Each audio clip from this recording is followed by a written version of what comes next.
திருச்சி ஸ்ரீரங்கம் வைகுண்ட ஏகாதசி திருவிழாவின் முக்கிய நிகழ்வான சொர்க்கவாசல் திறப்பு நிகழ்வில் காட்சியளித்த நம்பெருமாளை ஏராளமான பொதுமக்கள் கண்டு வழிபட்டனர்.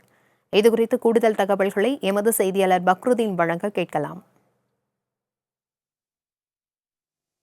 108 வைணவ திருத்தலங்களில் முதன்மையாக போற்றப்படுவது ஸ்ரீரங்கம் ரங்கநாதர் ஆலயம். ஸ்ரீரங்கம் ரங்கநாதர் ஆலயத்தில் வருடந்தோறும் நடக்கக்கூடிய வைகுண்ட ஏகாதசி திருவிழா வெகு விமர்சையாக கொண்டாடப்படும். நாம் தற்போது அந்த காட்சியை பார்க்கிறோம். கடந்த டிசம்பர் 30ஆம் தேதி அன்று திருநெடுந்தாண்டத்தை தொடர்ந்து வைகுண்ட ஏகாதசியின் பகல் 10 திருமொழி திருநாள் கடந்த டிசம்பர் 31ஆம் தேதி முதல் 9ஆம் தேதி வரை நடைபெற்றது. ராப்பத்து திருவிழாவின் முதல் நாளான 10/1/2025 இன்று விழாவின் முக்கிய நிகழ்வான சொர்க்கவாசல் திறப்பு எனப்படும் பரமபத வாசல் திறப்பு நிகழ்ச்சி அதிகாலை 5:15 மணிகளில் நடைபெற்றது.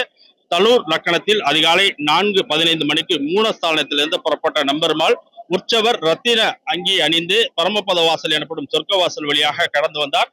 தற்போது லட்சக்கணக்கான பக்தர்கள் இந்த பகுதியில், அதாவது ஸ்ரீரங்கத்தில் கூடி பெருமாளை தரிசித்து நின்றிருக்கிறார்கள்.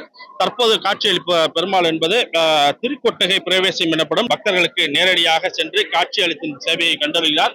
தொடர்ந்து ஸ்ரீரங்கத்தில் சொர்க்கவாசல் சிறப்பு நிகழ்ச்சி இன்று மற்றும் 3000 போலீசார் தற்போது பாதுகாப்பு பணியில் ஈடுபட்டிருக்காங்க.